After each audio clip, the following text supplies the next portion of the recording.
6일 지방선거가 13일 앞으로 다가온 가운데 여야가 유권자 표심을 잡기 위한 진검 승부에 돌입했습니다. 공식 선거운동 첫날인 오늘 여야 모두 인천에 집결해 출정식을 열었습니다. 이 시각 정치권 이슈 장해찬 전 인수위 청년소통 TF 단장, 설주환 더불어민주당 법률지원당 변호사와 함께 짚어보겠습니다. 안녕하십니까? 안녕하세요. 이제 2주가 채 안 남았습니다. 6월 1일 지방선거까지 13일 동안 이제 선거운동을 하게 되는데 인천에 둘 다 모였습니다. 국민의힘은 인천에 왜 갔습니까? 당연히 인천이 중요한 지역이기 때문이죠. 일단 수도권에서의 승리가 지방선거 승리로 직결된다는 것은 여야 모두 동의하고 있는 바일 텐데요. 경기도도 박빙이지만 인천 같은 경우는 지난 총선을 보게 되면 민주당이 압도적인 우위를 기록했었습니다. 그리고 시장도 우리가 뺏겼었는데 그걸 다시 수복함과 동시에 또 한 가지 명분 없는 출마를 감행해서 국민들로부터 많은 비판을 받고 있는 이재명 후보를 견제하기 위한 의도가 있다는 것도 당연히 부정할 수 없는 것이고요. 네. 그리고 지금 나오고 있는 여러 가지 데이터를 보게 되면 지난 총선에서 송영길 전 대표 이번에는 또 서울시장 후보가 되셨는데 이분이 개항을 해서 얻었던 득표율이 한 58% 정도였습니다. 근데 현재 여론조사 보게 되면 이재명 후보가 대선 주자까지 지내고도 송영길 전 대표가 얻었던 득표보다 못한 수치를 보이면서 이 국민의힘 윤영선 후보에게 바짝 따라잡히고 있는 추세이기 때문에 더욱더 험지라고 할 수 있는 인천 지역 출마자들에게 힘을 실어준다는 의미로 전체 총괄 출범식을 인천에서 진행하게 되었습니다. 네. 민주당이 인천을 첫 번째 출정식으로 선택한 이유도 듣겠습니다. 네, 일단 가장 중요한 그 이재명 지금 총괄선대위원장이 계양구에서 지금 출마를 하고 있고 또 어찌 보면 그로 인해서 같은 지역에 있는 인천광역시장 선거가 굉장히 중요해졌거든요. 그 전까지만 하더라도 지금 유정복 후보에 비해서 민주당 후보인 박남춘 현 시장이 조금 뒤처진 여론조사 결과들이 많이 나왔었는데 그 이재명 총괄선대위원장이 개항을에 출마하면서부터 이제 구도가 약간은 바뀌었거든요. 예. 박빙 상황으로 돌아서면서 어찌 보면 이재명 위원장으로 인해서 어찌 보면 인천이 핵심이 돼버린 영향이 없지 않아 있습니다. 그 전까지는 어찌 보면 김동연과 김은혜 후보가 있는 경기도가 조금 중심이었다고 한다면 인천을 중심으로 해서 인천과 그 다음에 경기도까지 그로 인해서 영향을 받을 수 있는 서울까지 지금 민주당으로서는 어찌 보면 이 수도권의 이 세 개의 선거구를 상당히 중요시하게 생각하고 있거든요. 좀 열세라고 판단되고 있는 서울과 그 다음에 조금 약간은 박빙 우세라고 판단되고 있는 경기도 그리고 인천 같은 경우는 아주 박빙인 상황에서 그 중에서 지금 인천에서 시작을 함으로 인해서 서울과 경기도를 같이 영향을 미칠 수 있다는 점에서 민주당도 인천이 가장 중요한 선거구가 되었습니다. 네. 오늘 이렇게 여야는 인천에 모였지만 어제는 광주에 또 모여 있었습니다. 근데 특히 이제 국민의힘 같은 경우에 윤석열 대통령과 함께 국회의원들 99명이 모두 내려가서 분위기를 좀 달라지게 하겠다라는 생각을 갖고 있는 것 같은데 변화의 바람이 좀 보입니까? 불가역적인 변화라고 표현을 해야 되겠죠. 국민의힘이 배출한 대통령이 코로나 등 특수 상황에 처한 의원을 제외한 현역 의원 전원과 함께 그리고 국무위원들과 이 대통령실 비서관들과 함께 이 5.18 추모 행사에 참석을 했습니다. 그리고 5.18 유족분들의 손을 잡고 민주의 문이라고 불리는 곳을 건너왔거든요. 또 보수 정부마다 임을 위한 재창곡을 부르느냐 마느냐, 이걸 합창으로 하느냐 재창으로 하느냐를 가지고 좀 소모적인 논쟁이 있었던 게 사실입니다. 그런데 윤석열 대통령과 함께하는 지금의 국민의힘은 그러한 부분을 가지고 더 이상 소모적으로 논쟁하지 않는 새로운 보수 정당이라는 것을 보여준 계기가 바로 어제 있었던 5.18 추모 행사가 아니었나 싶고요. 이런 점에서 또 현직 대통령으로서는 최초로 한 번이 아니라 임기 내내 매년 이 행사에 참석하겠다고 약속하지 않으셨습니까? 그렇다면 내년에도 또 그 다음 내년에도 윤석열 대통령뿐만 아니라 국민의힘의 의원들 대다수가 아마 전원에 가깝게 이 5.18 추모식에 참석하게 될 것 같은데요. 이것으로 인해서 과거의 어떤 아픈 역사는 조금 이제 봉합하는 국민 통합의 계기, 말로 아닌 행동으로 하는 통합의 계기가 될 수 있길 바라고요. 다만 이처럼 긍정적인 모습에 이 민주당 출신의 정치 원로분들도 평가한다. 좋은 행보다라고 칭찬하고 있는데 국민 통합을 위해 애써야 할 대선 후보까지 지냈던 이재명 상임 고문 같은 경우는 학살의 배후 세력이다, 후예다 이런 말을 하는데 저야말로 이런 식의 좀 국민 갈라치기와 분열의 언어를 사용하는 이재명 후보에게 민주당은 그 새천년 NHK의 후예 정당이 아닌가라는 비판을 그럼 돌려드릴 수밖에 없어요. 굳이 이 역사적 상처를 조금 봉합해가는 이 과정에서 대선 주자까지 하셨던 분이 그런 날선 언어를 쓰셔야 됐는지 그 부분이 어제 좀 많은 유감으로 남아 있었습니다. 네. 민주당 입장에서는 속내가 좀 복잡한 것 같습니다. 네, 뭐 저는 그래도 긍정적으로 판단하고 있습니다. 보수 정당에서 진심으로 했다라고 생각을 하고 싶고, 특히나 이제 윤석열 대통령이 앞으로 5년 동안 한 번의 참석이 아닌 5년 동안 계속 참석을 하겠다라고 하신 부분에 대해서는 그 진정성을 의심하고 싶지는 않습니다. 그리고 진정으로 광주 전남에서도 상당히 이 부분에 대해서 높게 평가하고 있는 부분도 있고요.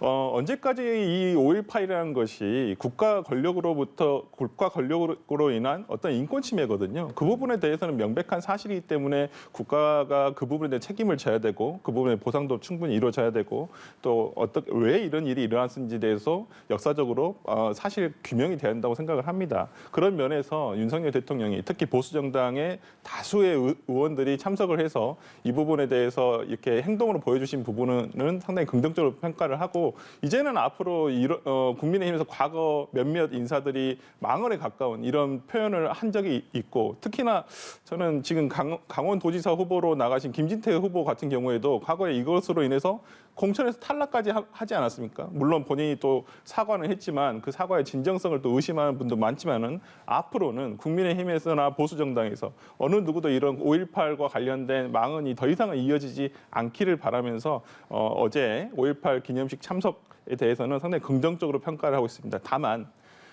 평가는 이 5.18에 대한 정신적인 어떤 계승이라든지 이렇게 이 부분에 얘기를 하면서 그걸 가지고 전남에 대한 투자 이런 것을 좀 얘기하는 것은 그러면 이것을 자칫하면 어찌 보면 이건 선거공학적인 얘기일 수도 있지만은 5.18이 곧 우리가 뭐 어떤 지역에 대한 투자를 바라는 것은 아니다라는 어떤 지역 민심의 그러한 부분도 조금은 거칠게 들리실 수도 있겠지만 이런 부분도 또 귀담아서 들어주셨으면 좋겠습니다. 알겠습니다.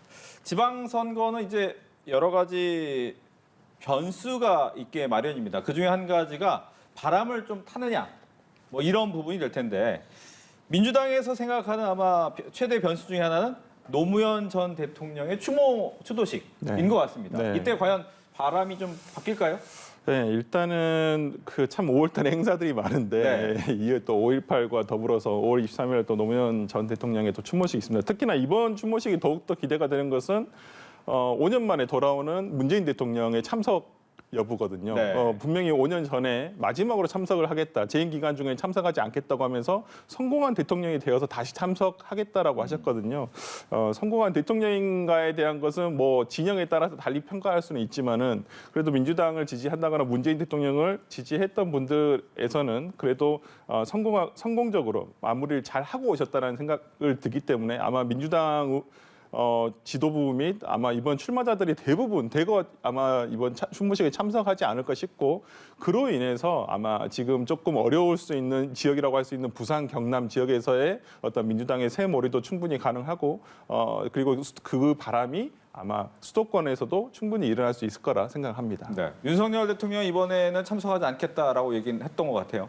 일단은 한미 정상회담이라는 굉장히 중요한 국가적 과제가 내일부터 진행되게 되고요. 그리고 바이든 대통령이 대한민국 대통령을 먼저 만나고 일본으로 출국한 뒤에도 인도 태평양 경제 협약을 아마 23일 월요일에 조인하게 될 것 같습니다. 네. 이 과정에서 윤석열 대통령은 화상으로 회의에 참여해야 하는 국정 업무가 있기 때문에 이진복 정무수석을 대신 보내는데요. 다만 뭐 정치적인 어떤 성향이나 진영 논리 이런 걸 떠나서 윤석열 대통령이 노무현 전 대통령에 대해서 굉장히 우호적인 감정을 가지고 있다는 것은 선거 과정에서 여러 차례 공식적으로 또는 사석에서의 전언을 통해서 전해진 바이기 때문에 이게 참 우리 역사에서 안타까운 사건이잖아요. 저도 이 시기가 되면 다시 한번 추도의 뜻을 표하게 되는데 이 노무현 전 대통령의 추도식이 뭔가 정치에 영향을 끼치거나 또 다른 어떤 정쟁의 언어, 갈라치기의 언어로 결과물이 나오기보다는 여야 할 거 없이 모두 좀 낮은 마음으로 이 추도하는 형태로 국민들이 다 함께 전직 대통령을 기릴 수 있는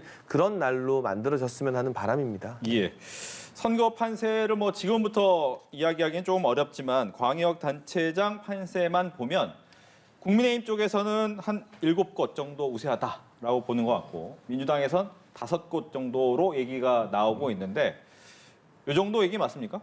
일단은 뭐 어느 쪽 다 막 자신하기보다는 좀 보수적으로 지금 판세를 분석하고 있는 것 같고요. 네.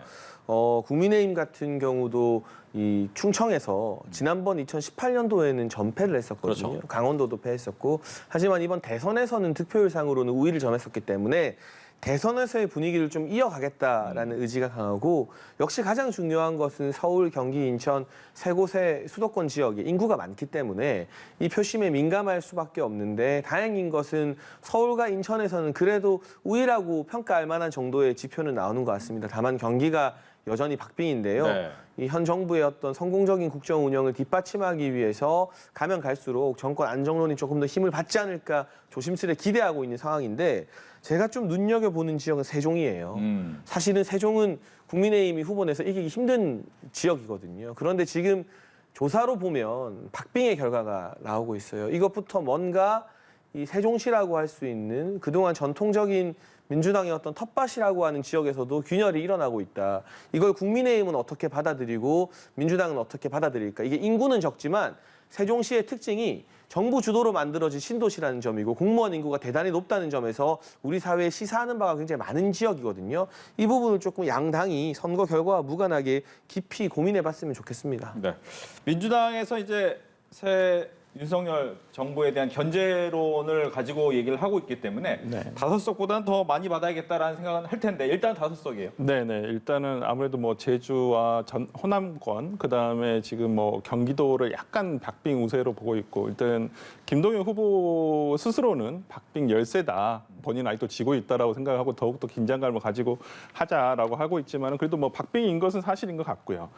그렇지만은 지금 뭐 충남이라든지 특히 이제 어찌 보면 민주당으로서는 지난 선거만큼 가져올 수는 없습니다. 아마 지난 선거의 결과는 앞으로도 아마 대한민국에서 그렇게 가져오기는 힘들지 않을까라는 생각을 가질 정도로 정말 거의 완승에 가까운 승리였기 때문에 아마 이번에는 수성을 하는데 얼마만큼 우리가 그걸 지킬 수 있느냐.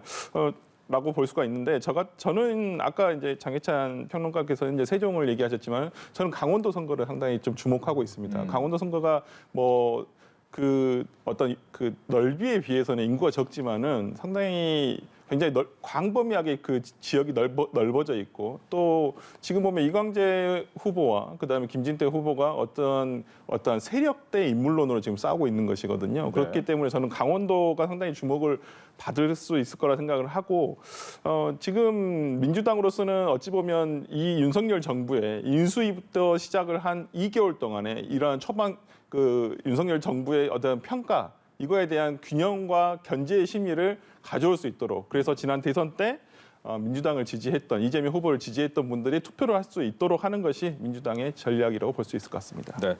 이런 가운데 민주당의 이재명 후보죠. 후보가 아마 페이스북에 나왔었던 글 같은데 윤석열 정부가 전기, 철도 등과 관련한 공기업을 민영화하려는 조짐을 보이고 있기 때문에 막아야 된다. 네. 이거 어떤 얘기입니까? 이것은 지금 그 김대기 대통령 그 비서실장이 그 인천공항공사의 지분의 40%를 그러니까 팔아야 된다. 민간에게 이전을 해야 된다라고 이 말이 나오기 시작하면서부터 아마 이 논란이 불거진 것 같습니다. 그런데 이제 김대기 비서실장의 이력을 보면 2013년도에 공직을 그만둔 이후에 우리가 맥쿼리라고 하는 투자회사가 있어요.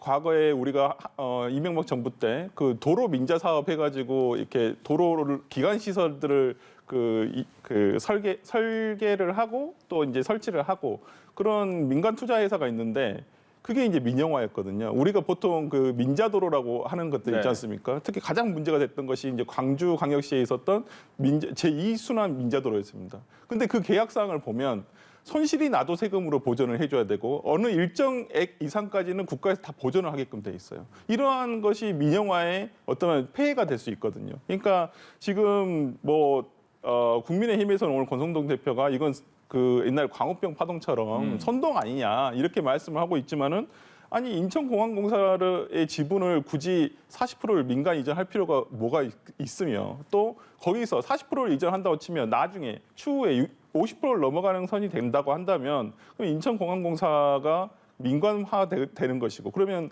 대다수의 국민들이 사용을 하는 인천공항공사를 이렇게 민영화하는 것이 과연 옳은 것이냐라는 것이 있거든요. 지금 뭐 인천공항뿐만 아니라 전기 지금 한전도 지금 부실한 경영 상황에 대해서 자산을 매각한다고 돼 있거든요. 이 부분이 그러면 자칫 민영화로 흐를 수도 있는 부분이 있기 때문에 민주당에서는 이걸 사전적으로 차단을 해야 되겠다. 네. 예, 그런 면에서 그러기도 하고 지금 또 문제가 된 게 인천광역시 시장 선거와 연동이 돼 있습니다. 과거 유정복 시장이 이 부분에 대해서 그 인천공항공사 민영화에 대한 법률안을 제출한 적이 있었거든요. 그 부분에 대해서 지금 논점이 되고 있기 때문에 아마 이 부분에 대해서 얘기를 한 것 같습니다. 여기에 대한 얘기 듣겠습니다. 그 제2의 광우병 선동이다라고밖에 표현을 할 수가 없는데요. 김대기 비서실장 같은 경우는 과거에 본인이 썼던 저서에 이런 식으로 일정 지분을 민간에게 위임하게 되면 이 소유권이나 전체적인 경영권은 공공이 갖고 있더라도 민간이 좀 감시하고 견제하는 역할을 할 수 있지 않겠느냐라는 취지의 아이디어를 적었던 적은 있어요. 하지만 그게 현재 대통령실 비서실장의 공식 입장은 아니라는 것은 당에서 확인을 했고요. 권성동 원내대표 같은 경우도 윤석열 정부에서 국민 삶에 와닿는 전기나 철도와 같은 부분에 대해서는 민영화 절대 없다라고 선을 그었습니다. 이렇게 입법을 주도하는 원내대표가 명시적으로 말한 부분이기 때문에 이 약속은 반드시 지켜질 것이고요. 한편으로는 이게 지금 민주당 입장에서 대선 끝나고 거의 3달 만에 하는 선거에 전선을 만들기가 좀 힘들다는 게 전 느껴집니다. 이 야당 입장에서 여당을 견제하고 비판하기 위해서 굵직굵직한 논쟁적 이슈가 있어야 되는데 사실 대선이 끝나고 얼마 안 됐고 대통령이 취임하고 한 달도 지나지 않았기 때문에 이때 야당이 취할 수 있는 건 인사에 대한 비판밖에 없죠. 그런데 한동훈 법무부 장관 청문회에서 민주당의 너무나 무기력한 모습들, 무능력한 모습들이 드러나면서 인사에 대한 비판으로 이번 지방선거 전선을 구축하는 게 조금 힘들어진 것 같아요.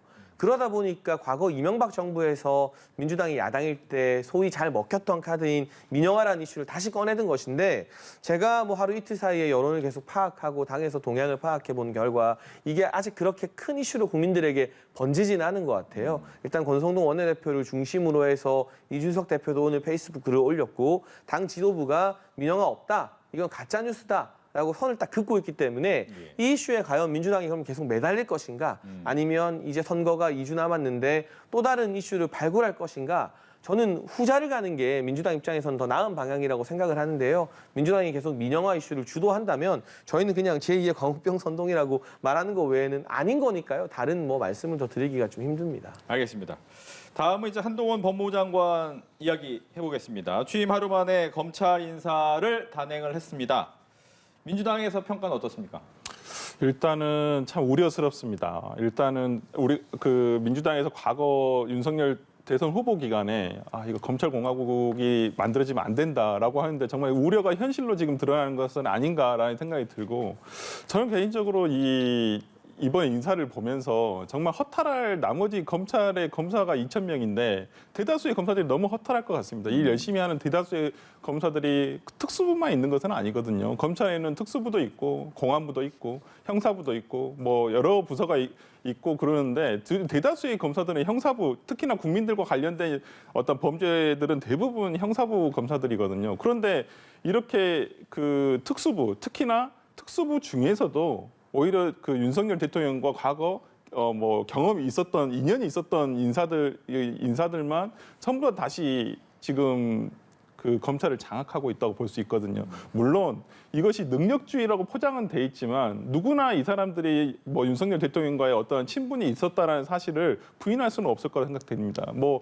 본인들은 자천이 됐었다, 지난 정부에서 핍박을 받았다. 물론 그렇게 생각할 수도 있고 그렇게 평가받는 부분도 부인하지는 않겠습니다만은 이런 부분에 대해서 그렇다고 하더라도 정말 친정 체제가 구축됐다라는 생각이 들거든요. 네. 어찌 보면 지금 법무부 장관도 한동훈 검사장 출신이고 그 이하 지금 뭐 차장검사 이번에 새로 온 이원석 차장검사부터 시작을 해서 모든 지금 지검장들까지 전부 다 과거에 윤석열 우리가 사단이라고 하는 검찰 내에서 과거 저는 기억을 했던 어떤 검찰총장의 이름을 따서 사단이라고 불린 적이 있었나라는 생각이 들 정도로 참 특수한 경우인 것 같아요. 특수부라서 특수한지는 모르겠습니다만은 굉장히 특이한 현상이고 이것이 과연 근데 옳은 현상이냐라고 봤을 때는 저는 그렇다고 보진 않거든요. 제가 제가 뭐 최근에도 어떤 뭐 특수부의 검사님을 만났지만은 특수부 검사가 비대해지는 것은 굉장히 우려스럽다고 얘기해요. 특수부는 정말 말 그대로 특수한 수사만 하는 것입니다. 그렇기 때문에 그 조직 자체가 비대해져서는 안 될 것이고 지금 검찰에서 일부 지금 이번과 같은 인사가 있는 것은 상당히 많은 또 검찰의 많은 조직들이 흔들릴 수 있고 상실감을 가질 수 있는 우려스러운 인사라고 할 것입니다. 네. 뭐 언론에선 윤핵검 얘기 나오더라고요. 저는 윤석열 사단이나 한동훈 사단의 복귀가 아니라요. 수사 잘하는 검사들이 자기 자리로 돌아간 것이고 수사 안 하는 검사들이 수사 안 하고 연구하는 자리로 간 것이다. 제 자리를 찾아갔다라는 생각이 들어요. 이를테면 뭐 송경호 중앙지검장이나 다른 이번에 요직으로 발령이 난 분들 보게 되면 수사 잘한 이력이 굵직굵직하게 있는 분들이고 과거 정권에서 살아있는 권력 수사하라고 했는데 정말 눈치 없이 살아있는 권력 수사하다가 이유 없이 자천당한 분들이거든요. 그런 분들이 수사를 잘할 수 있는 자리로 복귀한 것이죠. 반대로 이번에 법무연수원으로 발령이 난 이성윤 고검장이나 심재철 전 남부지검장, 이정수 중앙지검장을 보게 되면 이분들이 근 한 5년 사이에 어떤 수사를 했는지는 우리 국민 아무도 알지 못합니다. 다만 어떤 수사를 막았는지 그리고 일선 현장에서 무혐의 의견으로 11번 지도부에 의견을 제출해도 이걸 뭉갰다던가 결국 정치적인 이유를 가지고 수사를 안 하거나 못하게 한 것으로만 유명한 분들이거든요. 뭐 예외가 좀 있죠. 사실 추미애 사단이라고 불리는 이종근 전 형사부장 같은 경우는 이분이 정치적으로 굉장히 민주당과 가깝다고 알려졌지만 이 수사에 있어서 그리고 금융 사기 사건 수사에 있어서는 검찰 내 최고 전문가라는 건 법조 기자들이 다 인정하더라고요. 그런 부분은 저도 뭐 납득을 합니다. 다만 심재철, 이성윤 이런 분들은 문재인 정권이 아니었으면 절대 검사장이 되기 어려운 인사였다는 게 검찰 내부의 공통된 평가이기 때문에 수사 안 하는 분들은 굳이 수사할 자리에 있을 필요가 없다라는 생각이 들어서요. 사단의 복귀라기보다는 수사하는 검사들의 복귀고 이게 국민의힘 입장에서도 상당히 부담스럽습니다. 국민의힘의 현역 의원님들과 사석에서 이야기를 해보면 한동훈 법무부 장관도 그렇고요. 송경호 중앙지검장이 국민의힘이라고 봐주겠느냐. 절대 그럴 리가 없는 인물들이다. 그렇기 때문에 이 한동훈 법무부 장관 체계에서 일어난 검찰 간부 인사에 대한 평가는 뭐 한 1년이나 2년 지나서 국민의힘의 관련자들이나 정치인들 사건이 불거졌을 때 지금의 이 임원들이 어떻게 수사를 하는지를 보면 국민들이 냉정하게 판단하실 거라 생각합니다. 네. 다음은 이제 한덕수 국무총리 인준안 표결과 정호영 후보자 얘기를 해볼 텐데 이재명 후보가 새 정부의 좀 출발에 도움을 줘야 된다라고 얘기를 했기 때문에 분위기가 좀 바뀌었다고 봐야 됩니까? 민주당으로서는 상당히 좀 이게 딜레마거든요. 네. 방금 말씀하셨듯이 어떤 발목 잡기 프레임에 갇힐 수가 있어요. 지방선거가 특히나 이게 정말 이제 얼마 10일 정도밖에 남지 않은 상황에서 그런데 아마 오늘 이재명 위원장이 얘기한 부분에 대해서는 이제 당에서는 개인의 의견이라고 말씀을 다시 했던 것 같고요. 이재명 위원장 입장에서는 어떤 지방선거를 이끌고 있는 입장에서는 아마 그런 부분을 고려해가지고 원론적인 얘기를 하신 것 같고요. 저는 이 부분에 있어서 항상 인사는 지금 야권에서 하지 않습니다. 야권에서 인사를 추천해가지고 지금 하지 않거든요.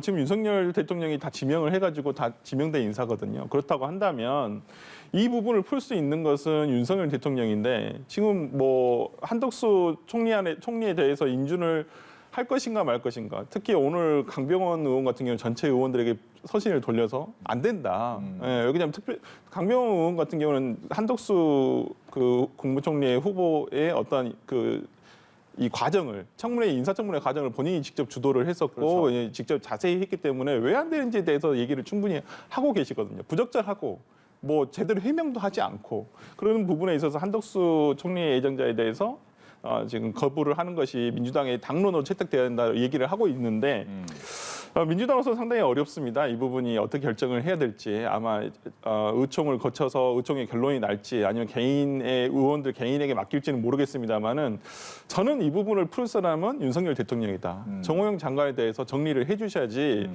민주당을 이렇게 계속 밀어붙이신다고 한다면 민주당으로서도 민주당이 가지고 있는 권한 내에서 행사할 수밖에 없거든요. 네. 그런 면에서 오늘 박영수 국민의힘 원내대표가 한 발언이라든지 이런 부분 고려가 돼서 저는 정호영 보건복지부 장관 예정자가 스스로 아니면 윤석열 대통령이 이 부분에 대해서 어찌됐건 간에 결단을 해주셔야 된다라고 생각합니다. 네. 정호영 후보자 같은 경우에는 강행 분위기는 아니란 말이죠. 그렇다면 민주당에서 이야기하는 것처럼 인준 전에 사퇴를 시키는 것이 맞느냐? 아니면 인준한 다음에 사퇴가 되는 것이 맞느냐? 또 선후 문제긴 하지만 어떻습니까? 근데 저는 공개적으로 제가 정호영 후보자 관련해서 부정적인 의견을 많이 냈었어요. 이 자리에서도 그렇고 다른 방송에서도 그 이야기 했더니 막 자료 화면도 되고 해서 곤혹스럽기도 했었는데 윤석열 대통령의 스타일을 아직까지 여의도 정치권이 잘 모르는 것 같아요. 일반적으로 한덕수 후보자 인준 문제와 이걸 바터로 사용할 것이다라고 관측하는데 제가 아는 윤석열 대통령은 그리고 지금까지 지난 1년 동안 정치 행보를 통해서 보여줬던 모습을 보게 되면 정말 순수하게 정호영 후보자 한 사람을 놓고 고민하고 있는 것 같습니다.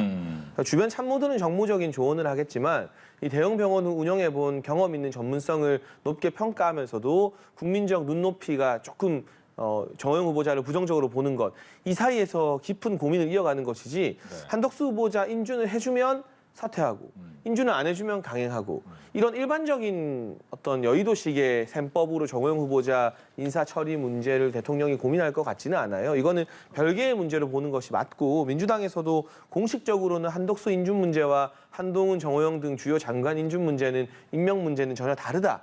이건 연동될 사안이 아니라고 말했기 때문에 이건 좀 떨어뜨려서 봐야 될 것 같고요. 다만 한덕수 총리 후보자 인준 같은 경우는 원활한 국정 운영과 초기 정부를 위해서는 인준되는 게 당연히 필요합니다. 이재명 후보나 이재명 후보의 최측근인 이제 정성호 의원도 그런 이야기를 했고요. 다만 철저하게 당리당략적인 지방선거 승리만을 위한 입장에서 본다면 국민의힘의 의원들은 내심 민주당이 이거 부결해주길 바랄지도 모릅니다. 그러면 발목 잡기라는 프레임이 퍼지게 되면서 지방선거에서는 국민의힘에게 더 유리해질 것이거든요. 그걸 알기 때문에 지방선거 책임을 져야 되는 이재명 총괄선대위원장은 인준해주자는 이야기를 낸 거 아니겠습니까? 그렇기 때문에 민주당 입장에서는 여기로 가도 어렵고 저기로 가도 어려운 상황이라면 일단은 이 대통령이 추천한 인사에 대해서 인준을 해주고 한덕수 총리 후보자가 내각을 잘 이끄는지 그래서 향후 1년 동안 우리 국정의 어떤 성적표가 합격점인지 낙제점인지를 볼 수 있는 그런 기회를 주는 방향으로 가는 게 맞다고 보고요. 대체적으로 지방선거에 책임을 져야 될 분들은 인준 쪽으로 이번 선거에 직접적으로 책임을 안 지는 분들은 부결 쪽으로 분위기를 몰아가고 있는데 항상 모든 선택은 선거에 책임을 지는 분들이 이야기를 듣는 게 더 나은 경우가 많았던 것 같습니다. 네.